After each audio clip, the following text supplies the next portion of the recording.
virtual stage, Steve Loudon. Steve has been with Roku's CFO since 2015, and he will be until August of 2023. Prior to Roku, Steve has held various roles at Expedia, including VP of Corporate Finance and Treasurer. Early, he had held senior financial positions at Washington Mutual, McKinsey, and Walt Disney. Steve began his career as a financial analyst with Merrill Lynch. He holds a bachelor's degree in economics and mathematics from Claremont McKenna College and an MBA from the Harvard Business School, which is why he and I like to argue so much, apparently. Also on screen today, we're going to have Conrad Rode, the VP of IR of Roku. I think, Steve, let's start with a level set, which is, why don't you go, for people maybe in our audience, because we're going to go an hour, so we have a little bit of time, can you go into sort of a level setting, what does Roku do, and big revenue streams, please? Yeah, sure. And thanks, Laura, to you and Needham for hosting us today. Always great to talk to you specifically, and appreciate the partnership over the years. As Laura mentioned, I'll be transitioning out. In fact, my replacement, Dan Jetta, just started at Roku recently, and so he's in the process of getting up to speed, and he'll be leading the next earnings call with Anthony and our presidents at the end of July. So yeah, in terms of the overview for Roku, we are the leading streaming TV platform. And so if you think about our model, we are growing scale of active accounts, so get people on the platform to stream. We drive engagement of those folks in terms of viewing different parts of types of content on the platform, and then we monetize them. In terms of revenue, the vast majority of our revenue is in our platform segment, and that the single biggest bucket of that is video advertising, and we also have revenue streams around what we call media and entertainment spend, which is basically promotional spend for the content producers on the platform, the streaming services. And then we also have revenue streams from rev shares on both the subscription service side as well as the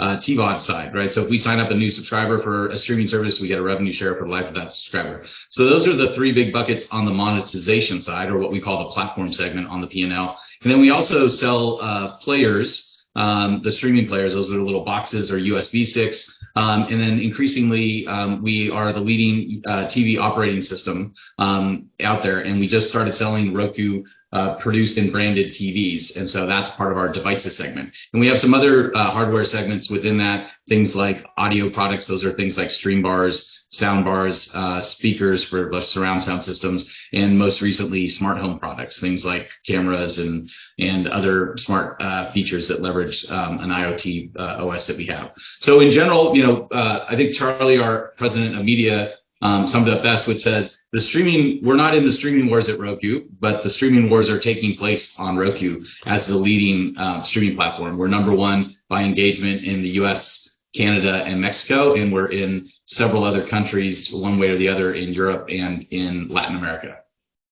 Okay, so let's start with the piece of the business that is the least valuable, which is the hardware sector. In the first quarter, you guys grew, I think off the top of my head, devices, what you call devices, so hardware, 18%. And Vizio's devices, which is their core business, fell 40%. So is there a price war going on, and did you start it? Well, I think there's, in that 18%, there is kind of a $10 million one-off piece of revenue that if we back that out, that growth rate's a little slower. But yeah, we are continuing to grow in terms of our market share on devices. We're, one of the most amazing stats, I think, from our quarter and our shareholder letter was the fact that in Q1, Roku TV OS, right? So that predominantly sold by our licensing TV OEM partners, but also we launched the Roku branded TVs in Q1. We had 43% of the TVs sold in the US. That's an amazing amount. That's a record high for us. And so over time, we've been driving share gains on the TV side. We're also still selling a lot of the streaming players as well. So and that's really important for us because, like I said earlier, the driving scale of the platform, and we have, over 70 million active accounts on the platform. That's really critical to the second and third phases of the business model, which is engage those folks and then monetize the platform. So I wouldn't say there's a price war going on. I think what you see is that consumers are very value oriented these days. Obviously, they're under a lot of pressure from both the inflationary environment, as well as, some angst around the macroeconomic environment in terms of a potential recession. The banking crisis certainly didn't help here either. And so you've got a lot of consumers that if they are purchasing things like TVs, they want to be value oriented. And for the industry in general, that some of the inflated component and supply chain and logistics costs that have been very high during the pandemic are starting to normalize. They're not all the way back there yet, but they are starting to normalize, which means pricing in general in the market for TVs and other consumer electronic devices has been getting better. Okay, let's stay. There's two places to go. One is you're doing branded TVs. I want to do that second. I want to go to data first. So you have 70 million active devices, and the important point there is those are homes to you, and the average home has 2.2 million people. So you're reaching round numbers, 150 million people a day, actually.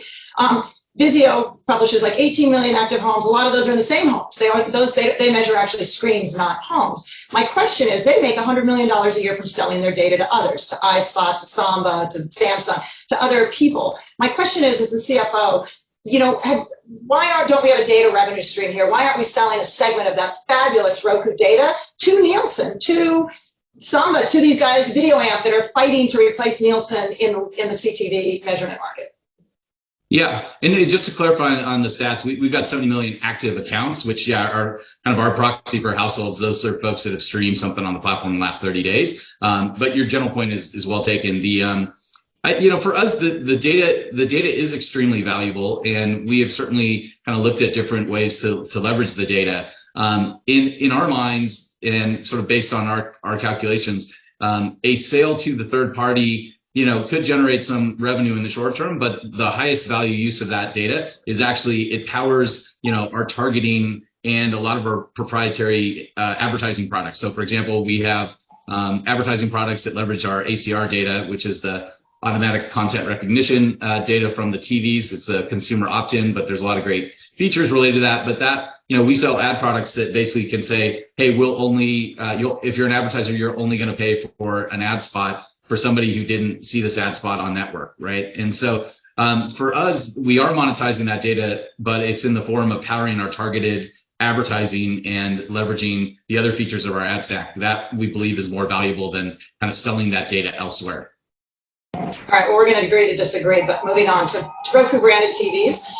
So my question is, Steve, you guys went into the Roku branded TV. It's right now, I think, exclusively being targeted at Best Buy. Why is channel conflict the right business strategy in the hardware side of your business? Yeah, you're right. It's currently, we just launched it in Q1. It's exclusively at Best Buy right now. And so when you think of our goal with the Roku TV program in general, or just building scale, on the TV side, it's our goal is to get active accounts and then obviously engage them and monetize them. So, our goal has largely been around trying to get a greater and greater share of market share on the TV side. We're obviously selling players as well. And what we've been very successful at doing that with our TV partners, right? We've gone from no market share, 6 or 7 years ago to now 43% in the US. And the last thing, we're number one in Mexico as well. We're growing that share elsewhere. The reason we're doing the Roku branded TV is one of the things to try to get incremental market share is there's a lot of room at the medium, sort of mid-range TV and getting into the upper range TV where the features that we've developed are not getting broadly distributed. A lot of our TV OEMs, rightly so, when we give them a new option for a new feature, they say, okay, that's going to increase the BOM cost. I'd rather not put that in the TV and just have a lower BOM cost, right? And so for us, this is a way to showcase what the Roku TVs can do, especially for those higher end, newer features. Secondarily, it's pretty common in a lot of markets to have kind of a first party product and then an extensive ecosystem of third party sellers of product. Google Pixel phones, Microsoft Surface tablets, those kind of things, they go hand in hand. And we're specifically, we're pricing these Roku branded TVs. They're priced at a premium to our OEMs in general. And so we're not trying to compete directly with them. We're trying to lift the Roku TV OS and the features of the hardware up to gain even more of the market share. And we think that'll be an appropriate strategy, and they can both coexist. And this might be wrong, Steve, because I'm remembering back to the IPO, but I want to say like 80% of your TV licensed TVs are sold, that you license are sold in like Sam's Club, Priceco, and Walmart-ish, maybe Target's in it too. But the point is your idea that you will not take your Roku branded TV, Best Buy is for sure the high end. I agree with that. So it doesn't feel like it directly competes with that 80% of your Chinese OEM competitors. But you do have a full range available there, because Best Buy insisted. My question is it your point of view that you will never come down into direct competition with your low-end Chinese manufacturers that use your operating system? Yeah, that's not the goal. I mean, I'm not sure. I mean, I won't be here after July, so probably shouldn't comment on the long-term strategy for that. But yeah, I mean, our goal is to showcase the program, not to compete with the OEMs directly. You're right in that, we've been extremely successful, especially in the value-oriented part of the market. And remember, the Roku TV OS, is designed to run on low-cost hardware. It's got a cost advantage. It's got an easy-to-use UI. So we've been extremely successful with our partners there. Great retailers, like you mentioned, this, especially Walmart and others. And so, that's really important for us to continue. And so, we're obviously not focused on trying to compete with ourselves. We're focused on trying to gain more market share that we don't already, have for the OS overall. Okay. So I remember from the IPO on the roadshow, Anthony asserted at the time that he and Samsung would be the only two TV manufacturers, that LG and Vizio were going to have to come to him because their cost structure of maintaining engineers specifically for their tiny section of the market was not economic. So it's my contention that one of the reasons that Anthony has gone into the branded TV business, and now you're up to almost 1 out of 2 televisions sold. That started at 1 out of 5, 1 out of 4, then it got to 1 out of 3, and now you're at 43%, you're almost 1 out of 2. My question to you is, my contention is that Anthony is essentially decided he's going to try to force Vizio and LG to come to your OS because they're not going to compete. They're going to lose too much money if they try to keep doing it themselves. Can you comment on my contention? Well, I think we still strongly believe that like other computer operating systems or OS platforms, that smart TVs is going to behave like that, and you'll have one primary operating system and maybe a second niche one, right? We mentioned in that case Samsung potentially. And so certainly it takes a while for that to fully develop. If you look at the mobile operating system, that took a decade plus to do. And there was a lot of competitors that kind of sloshed in and out in the middle of that. But in general, we're making great progress on that. Yeah, like you said, when he said that 5 years ago, 6 years ago when we IPO'd, our market share was probably about half of where it's been. Can't remember the exact number, but we made a steady march. Any quarter it can bounce around a little bit, but our market share has been increasing over time. I think what's the phenomenon that happens is we believe that a best-in-class licensed operating system by its nature and that's purpose-built for TVs is going to be the one that's going to win. And obviously we've been gaining market share. If you look at, Samsung obviously and others have great brands. They have, good picture quality, et cetera, and some high-end features. But what you've seen in the time that we've been gaining market share is even those top brand names have been losing share over time. A pretty amazing stat in conjunction with that 43% market share in Q1 was the fact that Roku TV operating system market share was bigger than the next 3 combined, and that was basically Samsung, LG, and Vizio, right? And so the world is moving over to licensed operating systems, and I do think that certain other OEMs that have their own proprietary operating systems that stick with them are going to continue to lose market share because Roku's got a cost advantage. It's easy to use. It's got a lot of great scale. We have great relationships on the retailer side of things, and because we can make great TVs at a much lower price than some of the high-end manufacturers, I think that piece of the market will move towards licensed operating systems as well. Well, I do remember those numbers, Steve, and it was 35% market share for Samsung, 15% for Vizio, 10% for LG. You guys were like 12. Yeah, I can't. Even better. And now it's inverted. You're up 4x, and they're all down lots to fit into your the next 3 combined. I want to get to advertising, of course. I want to ask you one question just before advertising. The primary reason people miss the stock in 17, but it is still a concern that comes up in every conversation. Why is Roku? How are they able to compete against Google and Amazon? There are much bigger companies in the TV manufacturing business, and they're going to crush Roku. So at the time, it was we took on faith. It is now 6 years later, you're 43, 1 out of TVs sold in America. They never got traction. Tell us what happened, what you got right about that projection, that they would never compete successfully against Roku in the market. Yeah, it's interesting. In my time in Roku, there have been very few constants because it's the shift to streaming is, kind of a massive factor in the broad entertainment ecosystem. But one of the constants has been some version of that question. We don't take competition lightly. Certainly when I took the job at Roku, and a lot of times since then, everybody told me not to take the job at Roku back in the day. And the general punchline was, you're competing with Apple, Amazon, and Google and other big companies. Any one of those can and should crush you. So how are you going to take on those three plus a lot more big companies. And the simple answer is by focus and staying ahead of them. And, some of the fundamental things that Anthony and the early team got right. So what I mean by focus is, we're a streaming TV platform. That's what we do. Like the A team is working on that. It's not, it's not potentially some lower priority at a bigger conglomerate. And in terms of the key insights attacking the market early on, this fact that a purpose-built operating system that's designed to run on low-cost hardware, that's something that a lot of people miss. Now, what's interesting is the rest of the ecosystem has learned that, has known that because we've been saying it since long before I got it to Roku. But it's much harder to do, and there's trade-offs. So Google with Android, that's a mobile operating system first. Amazon works on a forked version of Android. And so you have, for mobile operating systems, there is a bit of a arms race every time, new chips, more high powered, more costly as a result, greater memory footprint, more cost. And so by running a OS that's explicitly designed to run on cheaper, lower powered chips, keep the memory footprint tight, that gives us a durable advantage, and then we have other things about simple to use UIs that are way easier to use for the consumer. They also result in things like lower return rates on TVs. These are all things that have been, very important to Roku.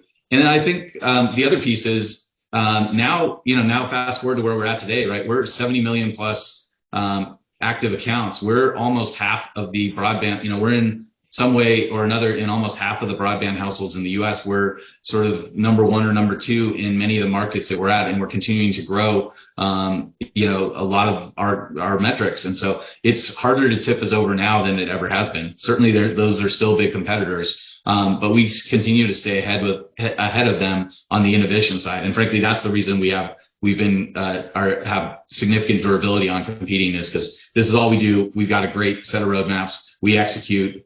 People copy us, but we've moved on to the next great thing. And that's done very well for us.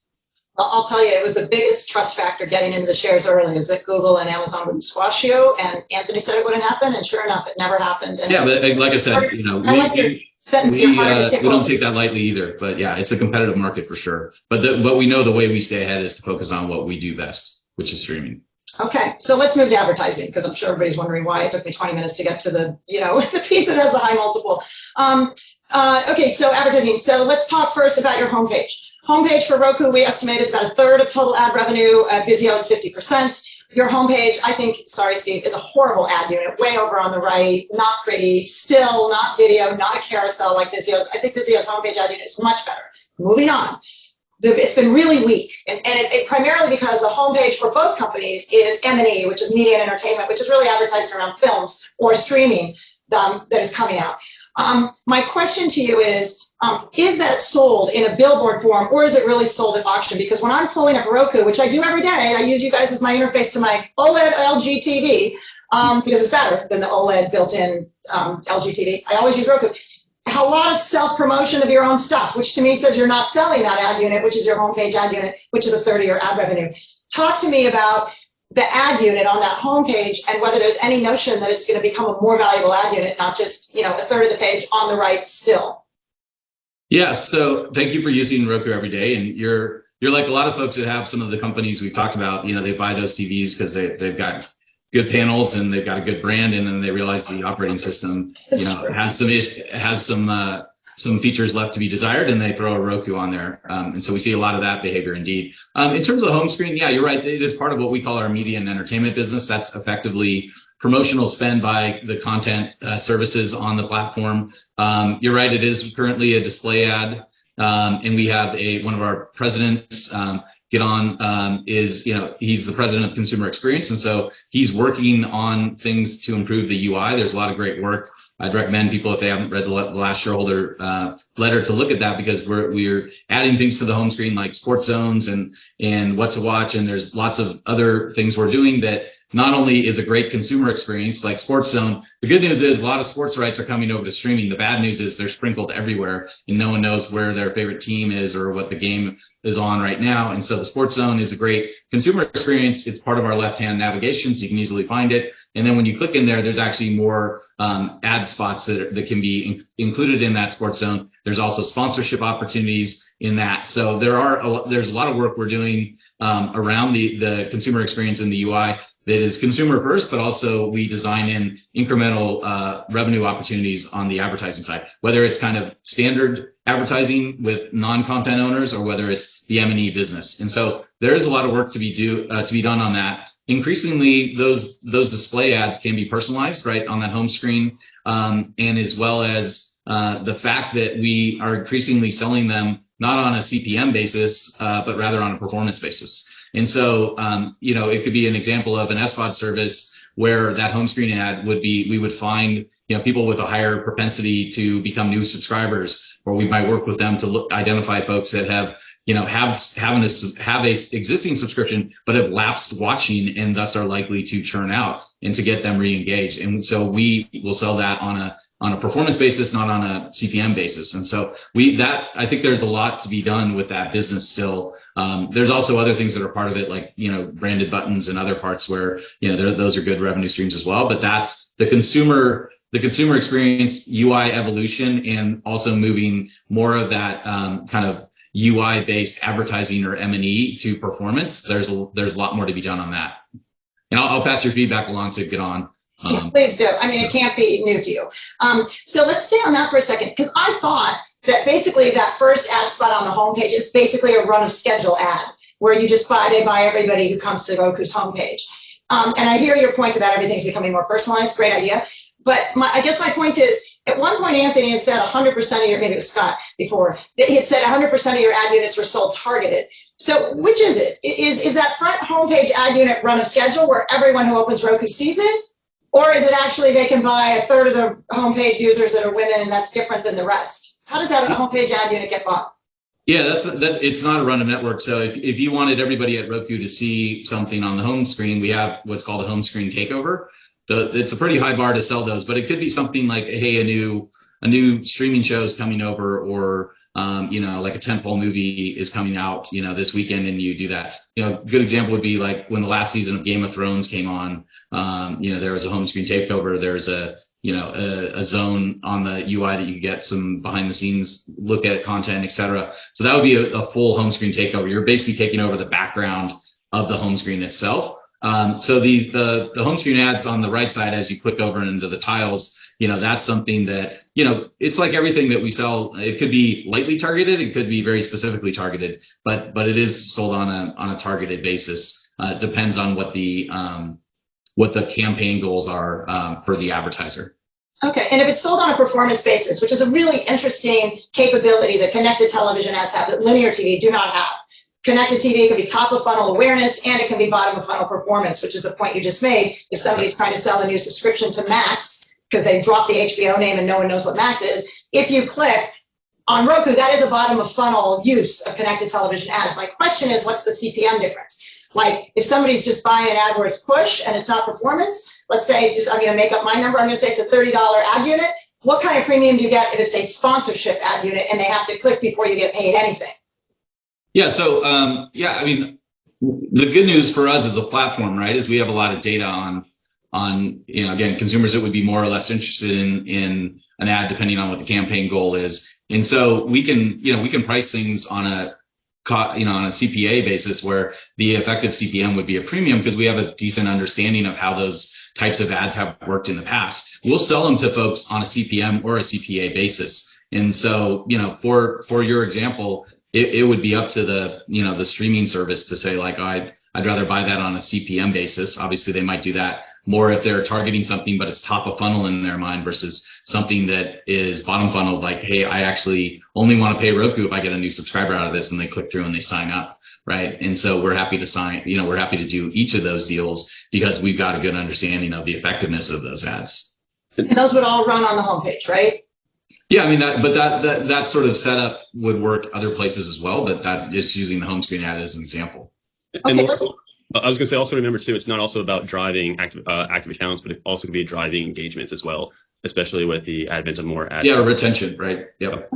Let's stay on the issue of interactive advertising. One of the things you guys did is like a buy now, I'm sort of remembering, it's a button or something, where you're doing more interactive ads. And where I'm going with this is, premium ad units, sort of hidden revenue drivers to the upside. Can you talk about what you're doing in premium interactive advertising and specifically bottom of funnel, either performance, the way you were just talking about, or retail media network where it drives a purchase off-site at a retailer?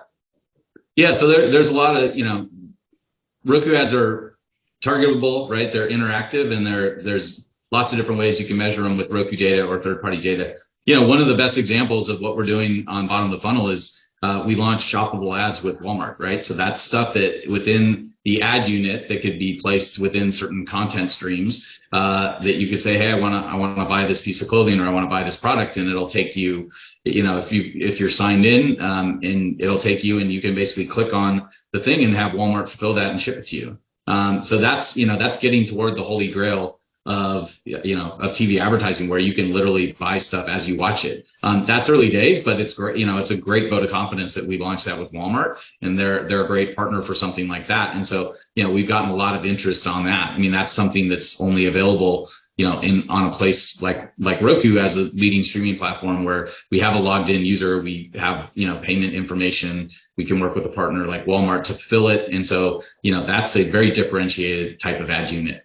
And there's other parts of bottom of the funnel, right, where if you're like a CPG advertiser and you're actually trying to, figure out, who actually bought my soda ad, and what's the lift I got in Kroger or something like that, we have that measurement capability. Obviously, in that example, you're not buying it on the platform, but we can actually drive through all the way to point of purchase with some of our partnerships and actually tell you definitively you got this lift. And right, the reason we can do the lift, right, is we're A/B testing these ads against a similar targeted control group, so we can actually prove lift. And that measurability is really important, especially in tough times like this, as advertisers are trying to, tell their pesky CFOs that they're actually driving ROI for their spend. Talk to me about pricing. What's the pricing lift? It's a pretty unique ad unit, and it's performance based. So tell me about the pricing premium for that.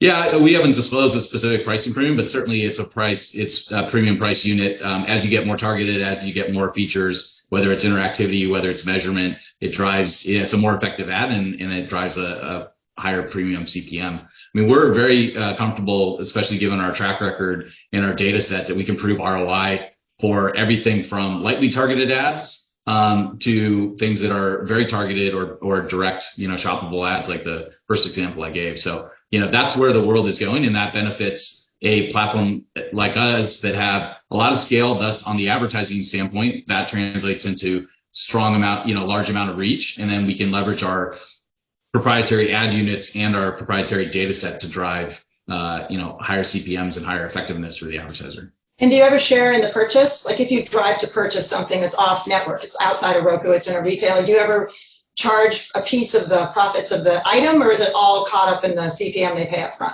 Yeah, we haven't, it's early days, so that's certainly something that we could get into. I mean, obviously on the platform, we get a rev share and we get inventory splits from the streaming services. So, it's not too far of a leap to think that you could replicate that type of model. But for now, we're less concerned about driving sort of, say, rev shares on the advertising side. We're more interested in getting a proof of concept for consumers on that type of behavior and proving out that the model works, not only from consumers clicking, but to actually, seeing that they're getting fulfilled properly and getting to the consumer. So it's a great idea and something that could work in the future. But for right now, we're just trying to get this off the ground and make sure it actually works as we intend it to. And did we stay on the homepage? Are these ad units that we're talking about now still on the homepage, or did by accident I move off the homepage and go into the past the homepage? Where are these? The short story is they could be anywhere, but a lot of these, like say Walmart shoppable ads, these would be video advertisements that have a shoppable, kind of click here to buy this type thing. So that's more video ads would probably be more of the use case on that, but there's nothing to stop going the other way. It's not quite shoppable ads in the example I gave you, but we had a cool partnership with DoorDash, which is also in our shareholder letter that we just unveiled, and we kind of the first iteration of that was a home screen ad with DoorDash and Wendy's, where it's basically like, hey, you're watching some TV, are you hungry? Like, get some food from Wendy's. And that drove a great ROI for Wendy's, and DoorDash was happy with it. And it's a good example of another way to look at that. I know it sounds like we got room to improve. I agree with you on the home screen ad to potentially modernize that or evolve it. But that's a great use case of, hey, hey, there's definitely some people that are going to get ready to sit on their couch for a few hours. And, that's a great spot for somebody like DoorDash and Wendy's or whatever restaurant to kind of, prompt them with like, hey, you want to order food? Like, here's an easy way to do it, right from your couch. So there's a lot of cool things that we're working on that are very differentiated. And that's important for us, especially when the, general commoditized ad market is under a lot of headwinds because of the macro environment. And can you do this on your Best Buy TVs, which are high end? Is there some reason that's an easier environment for you to do this in? Or once you develop these, it can not only be rolled out from your owned and operated TV brands into the much less expensive, lower processing power TVs? Is some of this stuff really sort of limited to the high end TVs? No, it's available to anything that runs the Roku OS. So whether you have a player, whether you have a stream bar, whether you have a licensed OS TV, which is the vast majority of them, or the branded, it all works. One of the things that's really important to us operationally is we effectively, the core part, we run one platform, right? So we don't have, a separate OS for Roku branded TVs versus the licensed TV OS or the players. It all runs on the Roku OS for a market. The different markets might have different versions because there might be some market specific regulations. And so we have different channel stores in different markets, but at its core, it's one OS, which is really important from an efficiency standpoint. And obviously, we want to roll out these cool features to everybody because then that's a wider net to monetize. Makes sense. Let's move off of the homepage, the third of ad revenue. Let's do the 2/3 of ad revenue.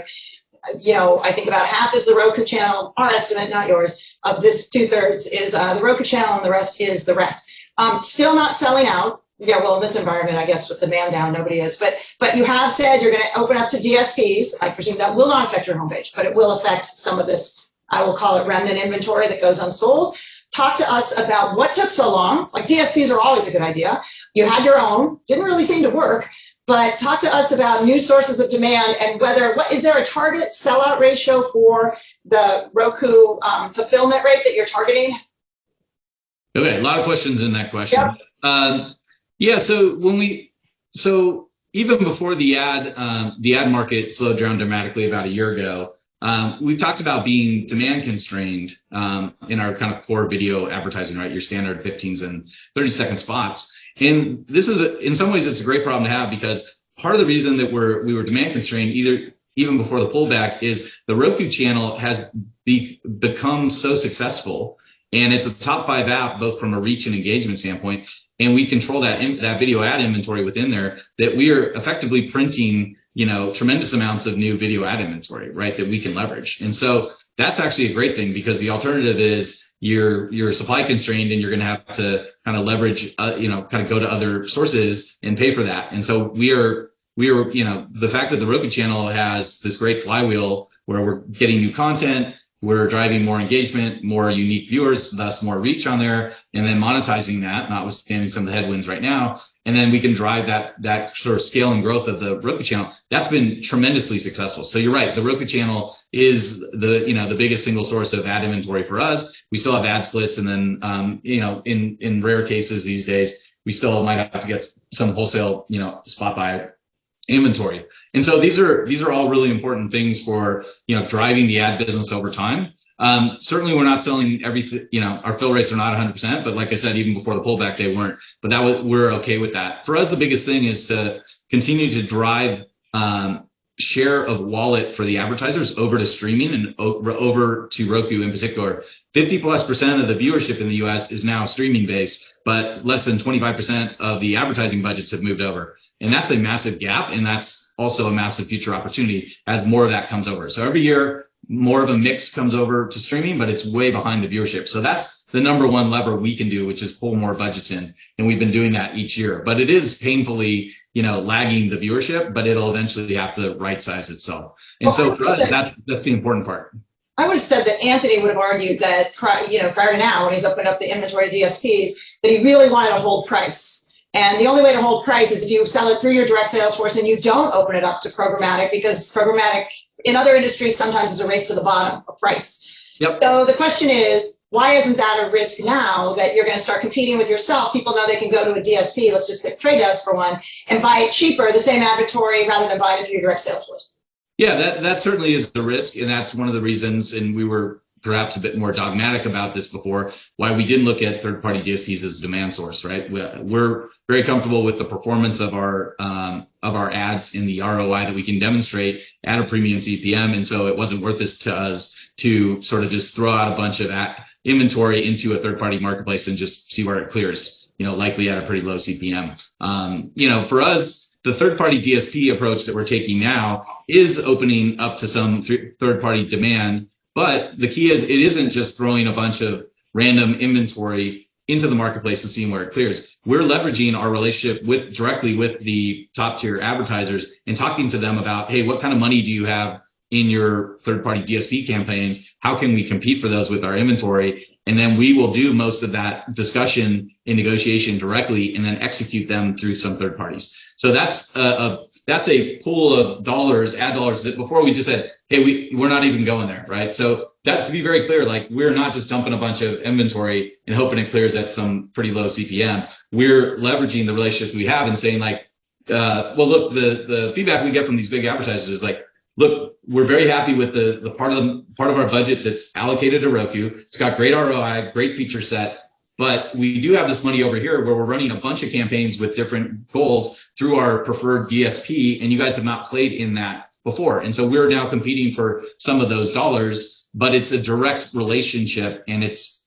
targeted to competing on a price and ROI basis for that advertiser in that bucket of money for the campaigns they're running, not throwing it out to the marketplace. That's a big difference. It's a little more niche and it's takes more effort, but we do have good relationships with them. We've got the direct sales force. And the other thing to note on this is for the commoditized 15s and 30s. All the cool stuff we talked about, differentiate ad products, leveraging our ACR data, which thank you for knowing that it's very valuable, right? All these things that we have, proprietary information that drives things like ACR related ad purchases, the ad stack technology we have to work with Walmart on shoppable ads, none of that is going in the third party DSP route. So the best place to buy Roku is Roku, of course, but we understand not everybody's there for pulling all their budgets over. Frankly, the advertisers should be farther along on matching their budget mix to streaming and to Roku than versus the viewership. There's a massive gap now, so they need to close that. But in the meantime, we'll meet them where they're at, and that's one of the key insights that came from Charlie,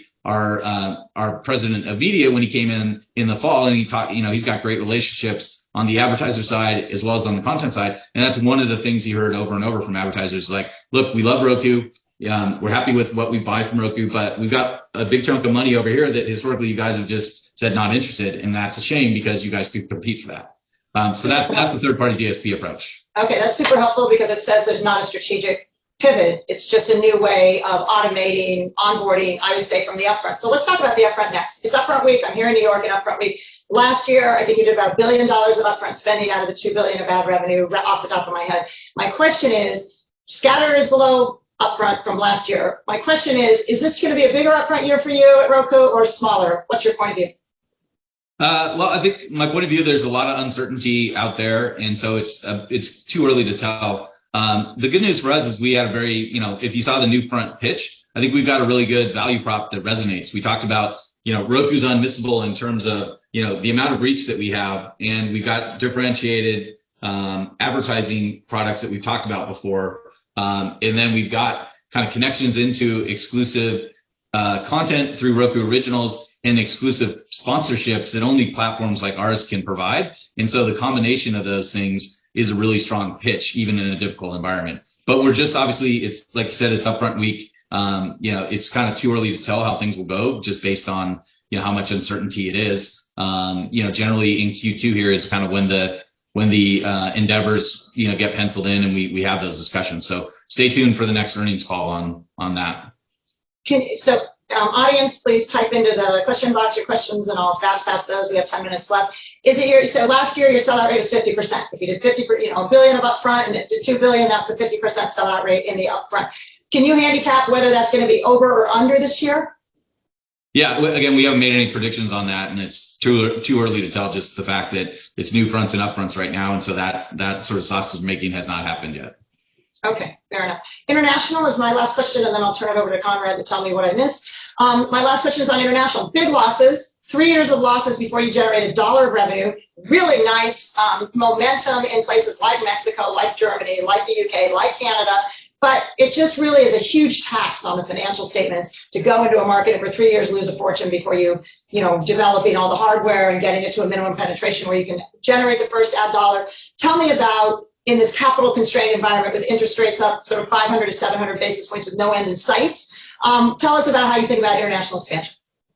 Yeah, well, I think job one at Roku has always been win in the U.S. And the reason that is, or in our case right now, keep winning in the U.S. And the reason that is the shift to streaming in the U.S. is ahead of pretty much everywhere else in the world. And the ARPU potential in the U.S. is greater than any market. So for us, that's how we've always looked at job one is in terms of your market focus is win in the U.S. And we're making excellent progress on continuing to drive scale and market share. And notwithstanding some of the ad headwinds, ARPU, existing ARPU and ARPU potential with the products and how we're accessing different potential revenue pools down the road. So that's going extremely well. But we also know that the shift to streaming is a global phenomenon. And so we are in markets. And like you said, Laura, the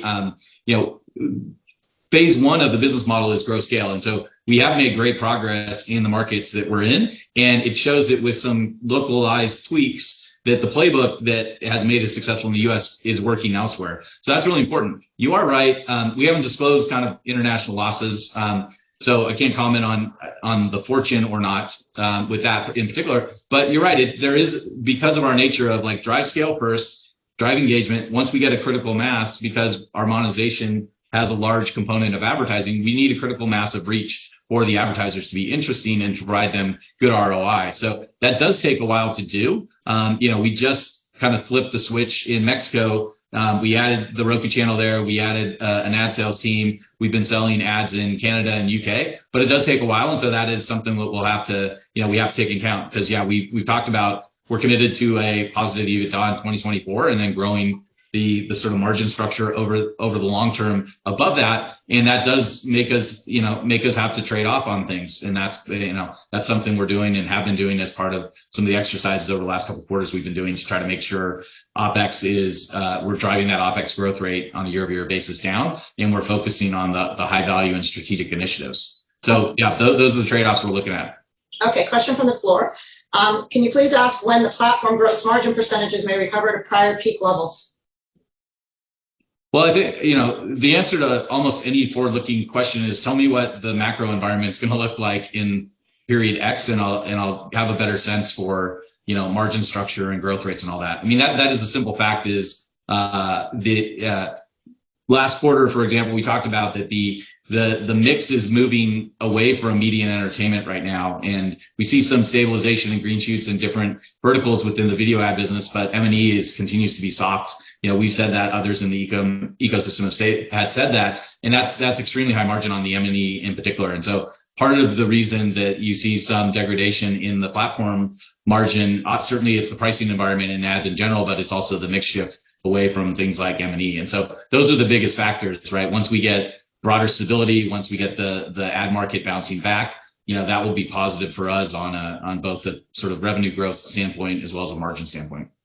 Okay, Conrad, over to you. We have about 6 minutes left, and what I want to know is what are the questions you get most frequently from investors that I did not ask Steve, and either you can ask them and Steve can answer, or you can ask them and answer them, whatever. Just don't want to from both sides here.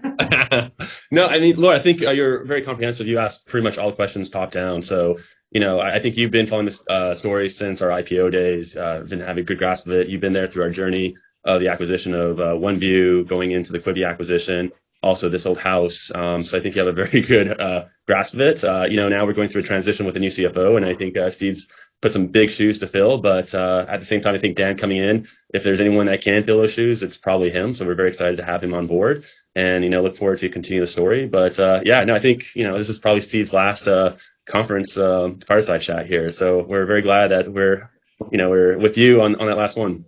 Yeah, no, absolutely. And hey, just 30-second commercial for Dan Jetta, the new CFO who just started, like I said at the start. He has a great background. Like he's a public company CFO. He's at Stitch Fix. And so he's obviously seen a lot there for good or bad over the last few years. But just as importantly, he spent a decade plus at Amazon in the part of the business that had Amazon Studios, Prime Video, the advertising, non-marketplace advertising businesses, also supported from a finance perspective, some of the corp dev initiatives. So you could not ask for a guy that has a better, view and historical perspective and experience in streaming than he does, right? A lot of times when we hire people, whether it's at the top or the bottom of the chain, they're coming in, they may have experience in media or entertainment, but it's usually legacy experience. And in some ways, you got to sort of unlearn things and then teach them kind of streaming and how Roku works. Dan's been kind of studying and competing against Roku for a lot of his career, and then he's got a great perspective as a sitting public company CFO. So, and he's just a whip smart and great guy. So anyway, I'm glad to have set let's call it, I usually say low bar, but let's call it a medium bar for a CFO. But I think everyone's going to be thrilled with Dan next quarter and beyond as he takes over the reins. So I'm super happy to leave the chair to, obviously, Conrad's the puppet master behind the scenes anyway, but I'm super happy to leave the chair to Dan, and I think you guys won't miss a beat without me. I have another question from the floor, so I'll make that my last, although I do have one that would have been the hardest question I asked. I don't know, maybe I might not get time. My next question is, will the ad tier launches in M&E be accretive to platform gross margin percentages given the alignment of ads with the partners? Yeah, well, I think they're maybe a better question in the short term to ask Netflix or Disney Plus on how they're planning to grow the ad tier. Certainly, Netflix had thrown out some pretty good numbers, or at least seemed favorable reaction from the street recently. But for us, if you have an ad supported tier, or frankly, if you're just a streaming service in general, our M&E tool set and capabilities is best in the industry, and we have such a wide reach, and we got the most engaged platform in the U.S. and other key markets. And so, when OpEx is tight, you should be going to the source where it's most effective. And, we are that place. And so it would behoove them and others as they're launching ad tiers to, help to drive not only acquisition for the ad tier, but more importantly, engagement and retention. So one of the things that a lot of these services that are now adding ad tier, they're used to trying to go get subs. They're less used to retaining subs, and most of them have never really actively prioritized trying to drive engagement. But obviously, if you have an ad tier sub, you need to have them watching stuff. And so those M&E tool sets are perfect for that. And so I think there is a great long-term, opportunity as the industry kind of shifts more to a balanced AVOD, SVOD view, because the M&E tool set is great for all those, for acquisition, engagement, and retention.